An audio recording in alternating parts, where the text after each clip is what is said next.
વિધાનસભાના ધારાસભ્ય તરીકે મેં અધ્યક્ષને રાજીનામું આપ્યું છે. મારા અંતરાત્માના અવાજને માન આપીને મેં આ નિર્ણય લીધો છે.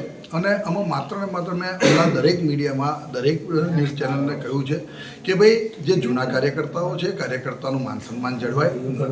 દરેક નિર્ણય પાર્ટીના આવકાર્ય છે, પણ સાથે સાથે આપણી પાર્ટી કેડર પાર્ટી અને શિસ્તબદ્ધ પાર્ટી એની અંદર જૂના કાર્યકર્તાઓને પણ જોડે સાથે રાખીને સંકલન કરીને એમનું માન સન્માન જળવાય એ રીતે જ નિર્ણય પાર્ટી લે એ મારી વાત પહેલેથી હતી. મેં બધા જ અમારા મૂડીઓ સાથે વારંવાર આ વસ્તુ મેં કહી પણ છે, પણ મને એવું લાગ્યું કે અત્યારે કદાચ એ વાત એમના ધ્યાન સુધી નહીં પહોંચી હોય અને મને પોતાને મેં મારી આ લોકસભાની ચૂંટણી સુધીને સંયમ રાખવાની બહુ જ પ્રયત્ન કર્યા, પણ મારાથી ના રહેવાયું.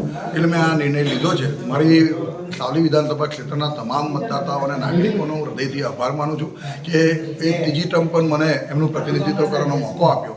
હું જીવીશ ત્યાં સુધી મારી વિધાનસભા ક્ષેત્રના તમામ મતદાતા અને કાર્યકર્તાઓની સેવા કરતો રહીશ. પરમ પૂજ્ય સ્વામીજી કીબીનાથ દાદાના આશીર્વાદ છે. હું ભારતીય જનતા પાર્ટીનો કાર્યકર્તા છું.